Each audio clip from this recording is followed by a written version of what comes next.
La historia de esta película se remonta a unos 20 años atrás. Estábamos transfiriendo tendones de pavo vascularizados en nuestro laboratorio científico de la universidad cuando nos llamó la atención lo complicada que era la red vascular.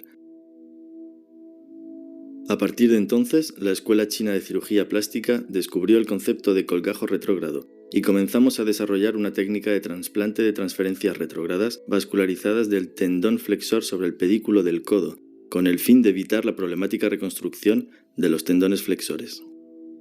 Poco a poco, esta nueva visión de la anatomía comenzó a iluminar las relaciones existentes entre los tendones, las transmisiones que se producen entre las vainas tendinosas y los vasos sanguíneos, y a desafiar los fuertes cimientos de la escuela clásica. Durante la revascularización tras la retirada de un torniquete, observamos que no solo sangraban las extremidades tendinosas, con una vascularización longitudinal y periférica aparentemente circulante, en contradicción con la teoría avascular predominante en ese momento, sino que parecía existir una verdadera continuidad entre las vainas y los tendones. A partir de la observación de los vasos sanguíneos de la vaina del flexor común de los dedos durante la flexión y la extensión, también quedó claro que las explicaciones mecánicas bastante simplistas ya no podrían dar cuenta de estos fenómenos, y que este trastorno evidente y la irregularidad en los contornos eran, en realidad, la base de otro tipo de complejidad de la que apenas conocíamos nada. En nuestro intento por encontrar una explicación, empezamos a estudiar en detalle, in vivo y al microscopio, la distribución y la movilidad vascular con una cámara de vídeo de 25 aumentos. Mientras mirábamos un vaso sanguíneo como quien mira un surtidor de gasolina, conseguimos tratar el problema de una manera más sencilla. Estaba una estructura vertical, luego la manguera y finalmente los vasos contiguos, exactamente igual que un coche repostando en la gasolinera. La manguera parecía que se iba a plegar cuando se acercaba, igual que cuando arranca el coche. Observen esta secuencia. Un vaso largo, el vaso 3, se desplaza detrás del vaso 2, gradualmente, y el surtidor, que estaba en flexión, lo adelanta mientras se aproxima al vaso 1, que en realidad es el vaso que hace de coche, y cuya manguera va retrocediendo lentamente hasta que la manguera queda estirada al máximo. Finalmente, el vaso 3 ha adelantado al vaso 2, y se ha acercado al vaso 1, que se había alejado del vaso 2. En la materia viva homogénea, parece que existen todos estos tipos de velocidad y progresión, y debido a la influencia del pensamiento lineal reduccionista, la única explicación racional que existía era que las estructuras vasculares estaban reforzadas por varias capas coaxiales de tejido conjuntivo, de las cuales la más cercana al tendón se movería más rápidamente y la más alejada se movería más lentamente. Sin embargo, esta visión de capas concéntricas deslizándose conjuntamente necesitaba de la existencia de una distribución histológica jerárquica que debía ser estudiada, y hasta entonces las observaciones en vivo la hacían inaceptable. Esto significaba que necesitábamos una nueva manera de pensar en la que algo planteara el problema en términos de dinámica global de la materia continua, una teoría que implicara el concepto del espectro continuo tisular en contraposición al punto de vista tradicional de las estructuras deslizantes. En resumen, el concepto de estratificación y espacio virtual. Las observaciones in vivo o con microscopía electrónica tras la deshidratación mostraron que esta red conjuntiva formaba, de hecho, una materia continua compuesta de miles de millones de diminutas vacuolas desorganizadas y dispuestas en una distribución fractal. Esta distribución era pseudopoligonal, pero poseía una dinámica muy especial al formar una cantidad de glucopolisacáridos entre los cuales se encuentran las fibras de colágeno de los tipos 1, 3, 4 o 6, con diferencias considerables de tamaño en función de su localización anatómica y de su función. En este mundo caótico y desordenado no existe ni la más mínima regularidad geométrica, ni linealidad, simplemente el caos fractal. Este sistema se suele conocer como tejido conjuntivo o tejido conjuntivo laxo, pero nosotros lo denominamos sistema amortiguador colagénico multimicrovacular. A nuestro entender se trataba de un sistema muy elástico porque su función es impedir que se alcance el umbral de resistencia en el que el colágeno se puede romper y debe permitir que el tendón se mueva libremente sin transferir el movimiento a las estructuras adyacentes. También nos dio la impresión de que el comportamiento biomecánico de este sistema amortiguador podría explicarse según el principio del palomar de Dirichlet. Cuando se mueve el tendón, la primera vacuola sufriría una tracción hacia el punto donde provocaría que la vacuola adyacente entrara en acción y sucesivamente se activaría la tercera y la cuarta hasta tal punto que la vacuola final permanecería casi inactiva. Nuestra segunda hipótesis tenía en cuenta el mismo proceso, pero la presión se distribuía equitativamente entre las vacuolas. Sin embargo, esto significaría que solo estábamos considerando dos dimensiones y que nuestra única explicación se basaba en un proceso lineal. Estábamos seguros de algo: el espectro continuo tisular, la existencia de estructuras vacuolares básicas y la presencia de un sistema amortiguador que permite que los órganos funcionen independientemente. Para entender lo que estaba ocurriendo teníamos que pasar a las tres dimensiones, y por aquellos días empezaron a utilizarse las imágenes sintetizadas por ordenador e hicieron posible la visualización de las estructuras como un sistema en movimiento continuo, con dos límites fijos, uno externo y fijo y otro interno y completamente móvil. Lo que hicimos fue introducir una estructura de malla entrecruzada que incluyera a las microvacuolas en su esqueleto y a continuación buscamos la distribución fractal. El tratamiento científico y el modelo gráfico indicaron la misma evidencia. Realmente existía un sistema deslizante que contenía un líquido brillante entre las vacuolas y el esqueleto de fibras de colágeno. Este hallazgo confirmó lo que habíamos pensado en un principio sobre la tracción y la distensión existentes entre las vacuolas. Además, gracias a este descubrimiento, pudimos confirmar que no solo los tendones podían moverse independientemente unos de otros, sino que los órganos completos también podían hacerlo y por lo tanto el sistema era común en todo el organismo. Fue entonces cuando nos dimos cuenta de que lo que habíamos descubierto era que el sistema amortiguador colagénico multimicrovacuolar era ubicuo en el cuerpo. Este tejido deslizante se encuentra hasta en el último recoveco y hendidura de nuestro organismo, como por ejemplo en otros tendones como los extensores, la pared abdominal, junto al músculo recto abdominal, en contacto con el músculo dorsal mayor, el tejido conjuntivo retrovulvar. Es más, parece que este tejido sirve de anclaje de los músculos y los tendones, pudiendo ser incluso su material constituyente primario.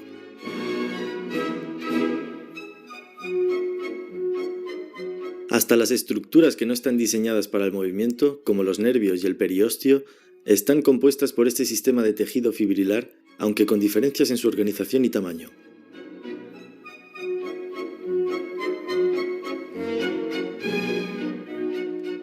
Este marco mesoscópico de materia viva necesitaba un punto de vista más holístico para ser entendido completamente.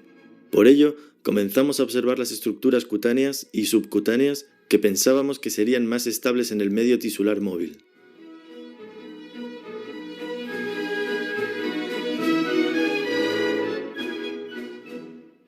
La piel, por su estructura y función de protección que envuelve a los demás órganos, es algo más que un órgano. Es un conjunto de órganos de complejidad anatómica, fisiológica, física y de cultivo.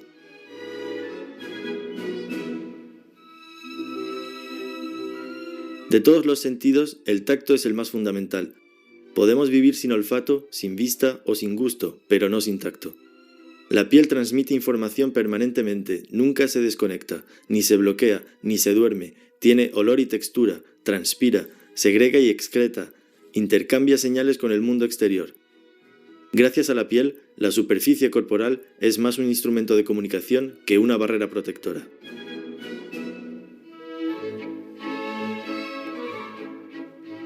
Puede cambiar el color, la textura y conservar las marcas de las agresiones producidas por las quemaduras solares, las cicatrices y las enfermedades.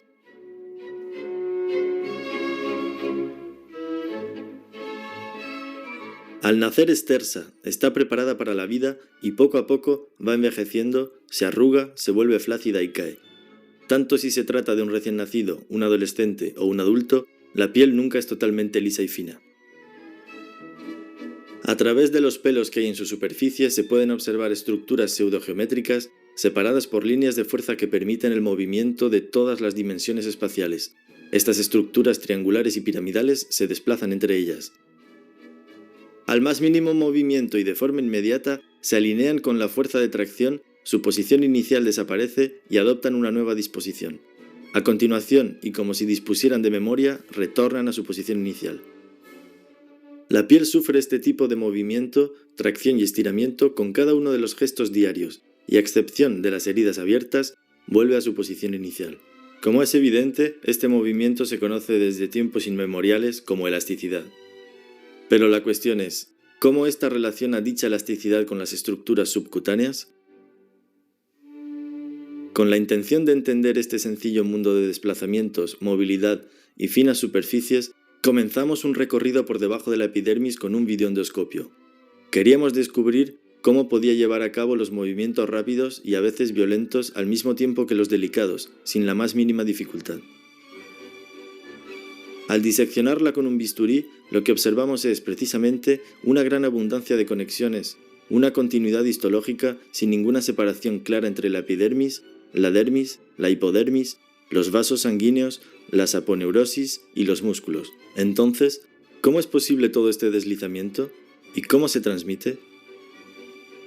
Si observamos más de cerca, podemos apreciar justo por debajo de la dermis y de la hipodermis un tejido con gran capacidad de desplazamiento, que rodea todo lo demás y que penetra hasta el llamado plano de desprendimiento quirúrgico.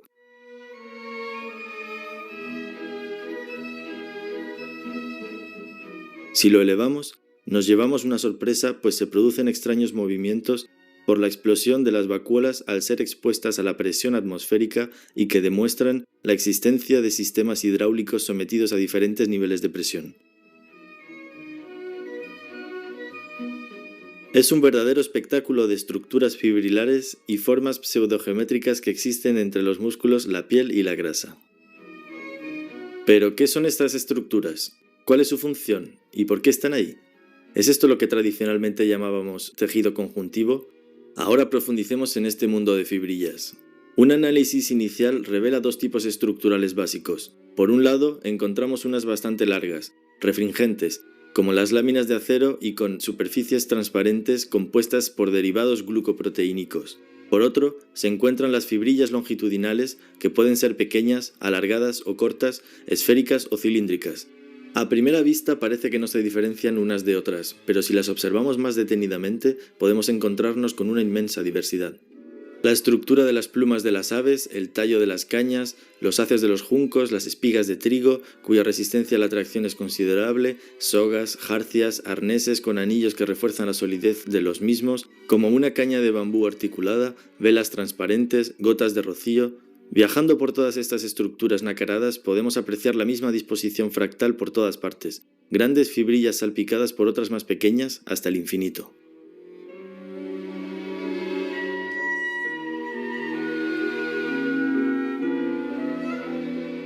La continuidad tisular es total, el ensamblaje es homogéneo y la organización completamente fractal, un mundo de caos fibrilar.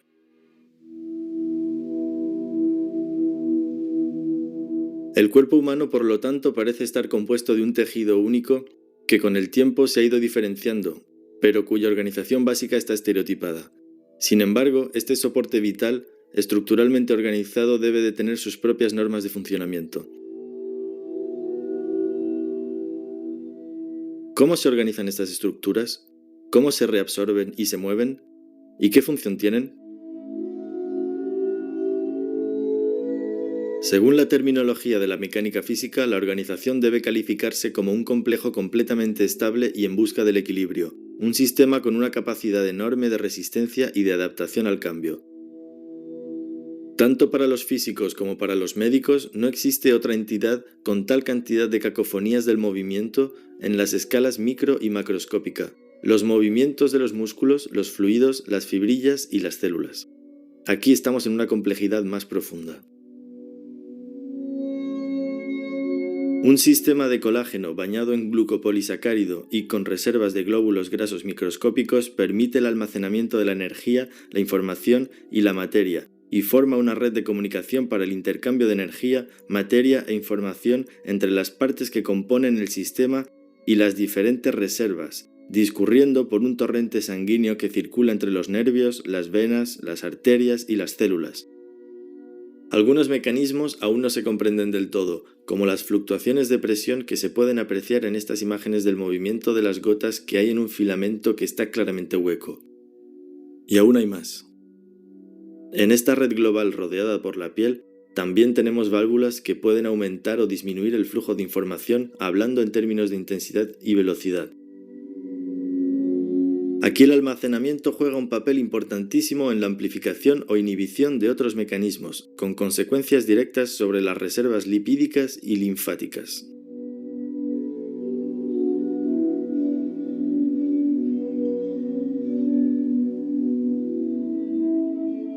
De entrada, este sistema multimicrovascular, cuya primera visión era caótica y compleja, es un conjunto de elementos con un gran número de interconexiones no lineales organizado con un único objetivo: promover la vida, subdividirse, multiplicarse de acuerdo a criterios predeterminados, como el nivel de oxígeno, la temperatura corporal y la composición del plasma. Este estado de equilibrio interno debe mantenerse a toda costa. Además, este equilibrio interno constituye otro aspecto esencial: el mantenimiento del equilibrio estructural en términos de estabilidad mecánica, más que de los flujos de los transmisores. Para llevar a cabo la función transmisora, la estructura debe ser resistente, adaptarse a los requisitos básicos del medio y mantener su estructura. La mayor parte de las secuencias demuestran la existencia de formas pseudogeométricas con una distribución poligonal. Esta impresión visual como elemento básico más sencillo es la microvacuola, a la que ya nos habíamos referido cuando hablábamos del sistema peritendinoso. Su composición varía en función del papel dinámico que desempeña, y cuanto mayor es su desplazamiento longitudinal, más precisa y repetitiva es su organización vacular. Sin embargo, la composición básica de la red fibrilar poliédrica embebida en gel permanece inalterable. Lo más importante es que la red debe asegurarse la progresión total de su movimiento sin alterar ni un ápice a su alrededor. La dinámica debe de ser absoluta y la amortiguación completa, de manera que, aunque estas sean funciones aparentemente conflictivas, deben ir parejas a la memoria de retorno y a la eficacia termodinámica sin pérdidas inútiles de energía. La ecuación reológica, es decir, la relación local existente entre la tensión y la deformación, debe interpretarse en términos del comportamiento elástico y plástico, tal y como sugiere el hecho de que las fibras colágenas no pueden estirarse indefinidamente.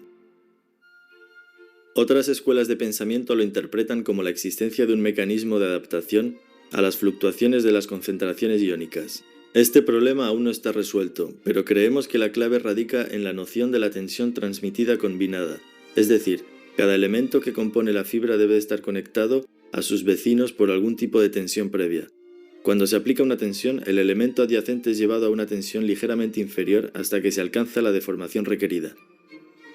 Sin embargo, estas secuencias de entrelazamientos en las que intervienen las estructuras fibrilares creadas por la repetición de los movimientos dentro de otros movimientos no se puede explicar con el razonamiento habitual y se necesitan reglas físicas basadas en los sistemas matemáticos no lineales.